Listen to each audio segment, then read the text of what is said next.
Bonjour, dans cette vidéo, on va aborder un exercice un peu plus difficile, un exercice d'analyse avec des epsilon qui porte sur les intégrales. Donc on aura une intégrale à paramètre I indice n. Alors regardez un petit peu les hypothèses.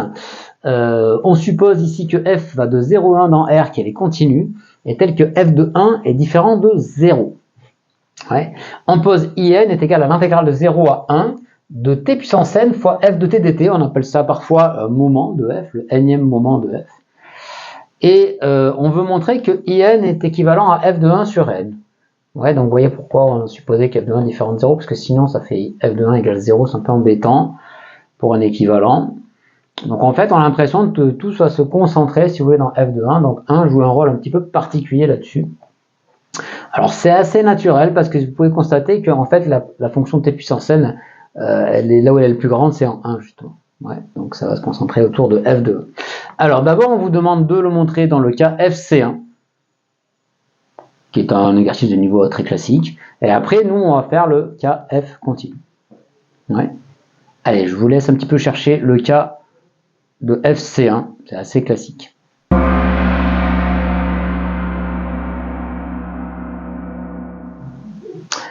On corrige le cas de la première question, donc FC1. Donc lorsque f est C1, quand on vous donne une intégrale avec une fonction FC1, il faut tout de suite faire une intégration par partie. Donc ça, c'est vraiment classique. Donc vous allez étudier ce truc-là. Ici, vous allez appeler ça U' et ça V. Et donc avec une intégration par partie, vous allez avoir t puissance n plus 1 sur n plus 1 f de t dt entre 0 et 1 moins la même chose avec une intégrale t puissance n plus 1 sur n plus 1 f de t dt. F' de t dt. Ouais. Alors ici, qu'est-ce que ça donne? Ça donne in qui est égal à... donc vous avez f de 1 sur n plus 1, et en 0, ça fait 0. Donc là, on trouve notre équivalent, puisque ça, c'est équivalent à f de 1 sur n. Et puis après, on va trouver quelque chose, justement, on va essayer de montrer que ce truc-là, c'est négligeable. Alors là où j'ai oublié les bornes, intégrale de 0 à 1 de t puissance n plus 1 fois f de t dt. Ouais. Donc ici, eh bien ça, par exemple, on va le noter epsilon n. Ouais. Et pour montrer que in est équivalent à f de 1 sur n plus 1, eh bien, il faut montrer que ce truc-là, ici, c'est négligeable devant 1 sur n plus 1, constante sur n plus 1. Ouais. Donc, il faut montrer qu'epsilon n tend vers 0. Ouais. Il faut montrer que epsilon n tend vers 0, et du coup, ce sera gagné. Ouais.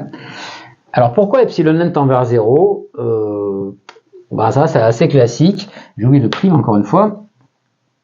Si on regarde valeur absolue de epsilon n, ça fait valeur absolue de l'intégrale de 0 à 1 de t puissance n plus 1 fois f' de t dt. Et ça, on va, par inégalité triangulaire, le majorer par l'intégrale de 0 à 1 de t puissance n plus 1 fois valeur absolue de f' de t dt. F', je ne sais pas grand-chose dessus, mais je sais qu'elle est majorée par une certaine constante. Ouais. Donc je vais la majorer par sa norme infinie. Et je vais intégrer tout ça. Et donc ça, avec une majoration assez basique, ça va me faire t puissance n plus 1, norme infinie de f' dt. D'accord? Donc la valeur absolue, je la sors de l'intégrale. Et j'obtiens l'intégrale de t puissance n plus 1 que je connais par cœur. Ce truc-là, ça fait 1 sur n plus 2. Ouais. Donc vous voyez que ça tend vers 0. Quand n tend vers l'infini, donc on a bien epsilon n qui tend vers 0. Ouais. Donc vous voyez ce que ça fait. Donc au final, si je réécris un petit peu tout, in, ça fait f de 1 sur n plus 1, plus epsilon n sur n plus 1, où epsilon n tend vers 0. Donc ça, c'est négligeable devant celui-là. Ouais, donc celui-là, il est négligeable en plus l'infini devant f de 1 sur n plus 1, puisque f de 1 est différent de 0. Ouais. Car f de 1 est différent de 0. Donc dans cette somme, je vais négliger ce qui est négligeable. Et donc in va être équivalent à f de 1 sur n plus 1. Et donc équivalent à f de 1 sur n, ce qui prouve la première partie de ce petit exercice. Ouais. Voilà, donc ici c'est un exercice vraiment classique. Ouais. Pas vraiment de grosses difficultés si on a compris que quand tu as une fonction C1, il faut faire une intégration par partie. Voilà.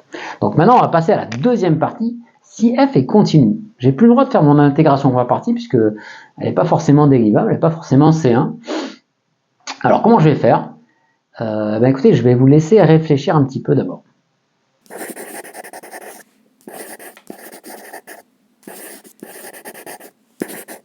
Alors, allons-y pour la résolution de cette question 2, un peu plus difficile. Hein. Là, on va dégainer du epsilon.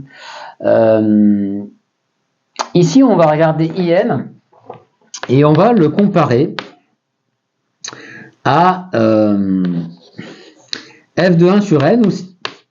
On va plutôt le comparer à f de 1 sur n plus 1, qui est plus naturel si vous avez vu ce qu'on a fait à la question 1.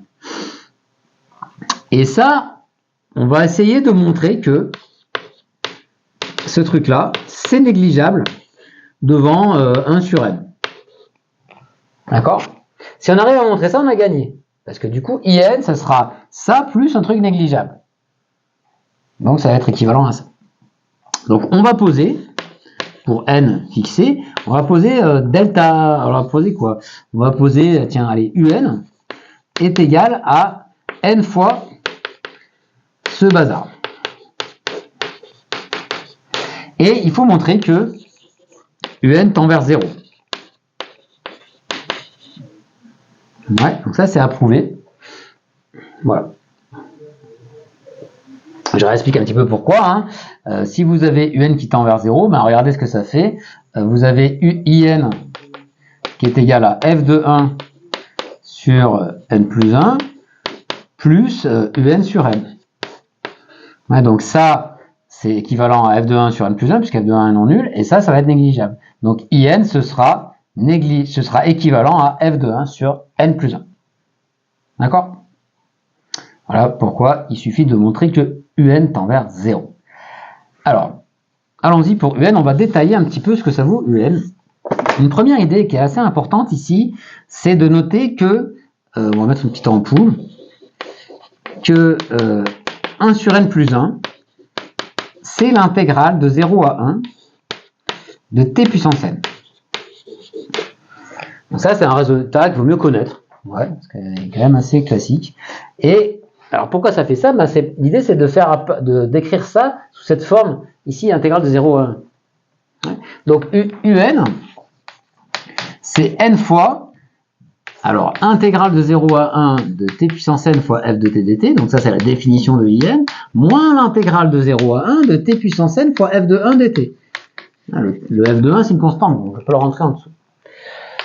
Voilà, et donc, ça va me permettre de mettre tout sous le même signe somme, f de t moins f de 1 dt.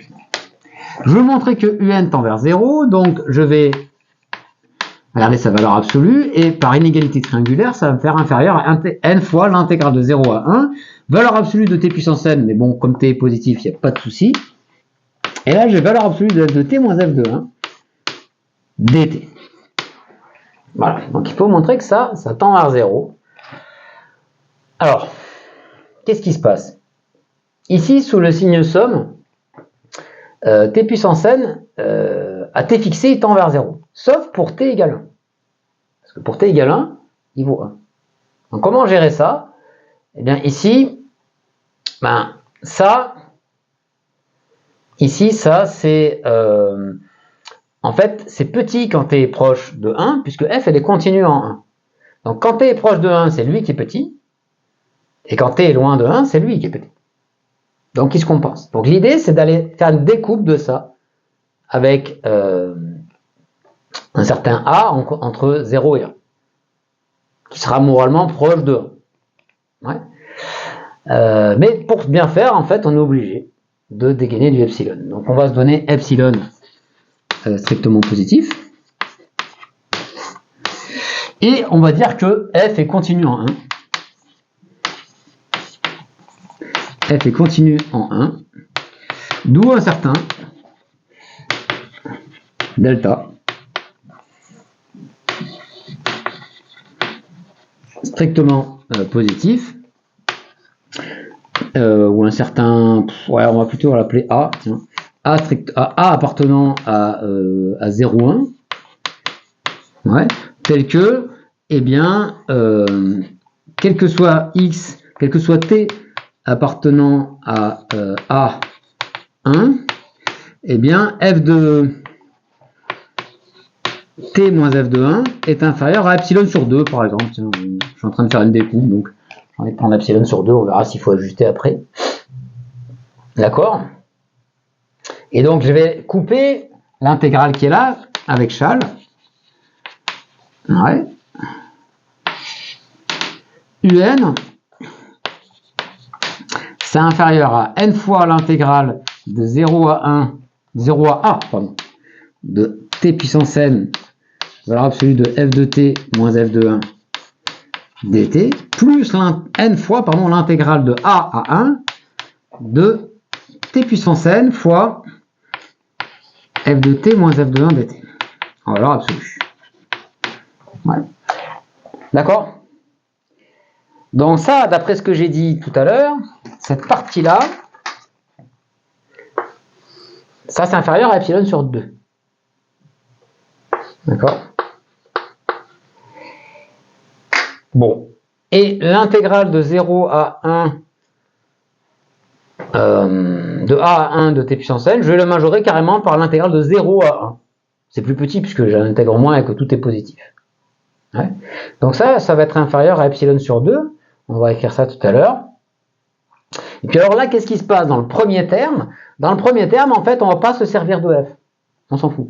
Donc ça, on va le majorer par, à t fixé, ça c'est majoré par 2 fois la norme infinie de f.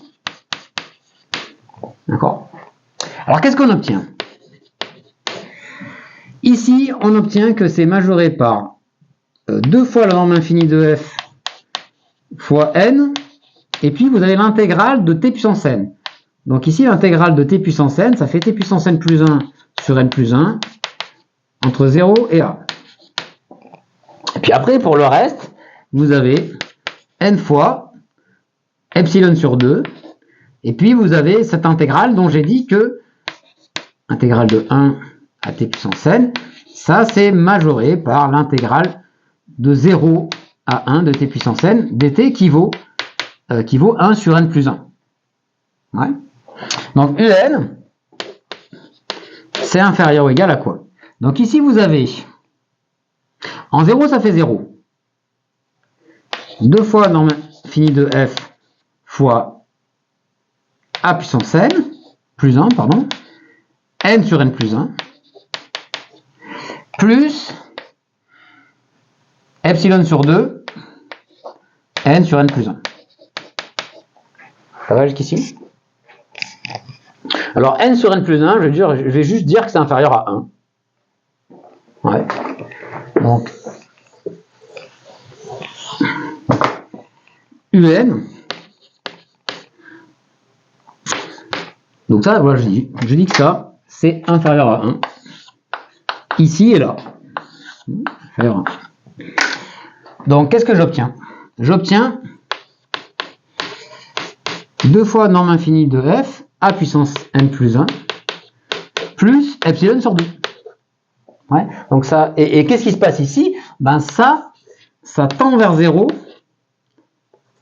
quand n tend vers plus l'infini, car a, il appartient à 0,1 ouvert. D'accord? Donc vous voyez que ça ressemble un petit peu à une découpe à la Césaro, un théorème de Césaro sur les suites. Voilà. Donc qu'est-ce qu'on va faire? Pour l'instant, j'ai pas pris de n suffisamment grand. Ouais. J'ai juste utilisé a. Donc a, maintenant, il est fixé, c'est pas grave. Ouais. Ça m'a permis de gérer un petit peu ce qui se passait autour de 1. On va dire, ça tend vers 0, d'où un certain grand n, appartenant à n, tel que, eh bien, quel que soit n supérieur à grand n, vous avez 2 fois norme infinie de f fois a puissance n plus 1, qui est inférieur à epsilon sur 2. D'accord? quel que soit n supérieur à n, un est inférieur à epsilon.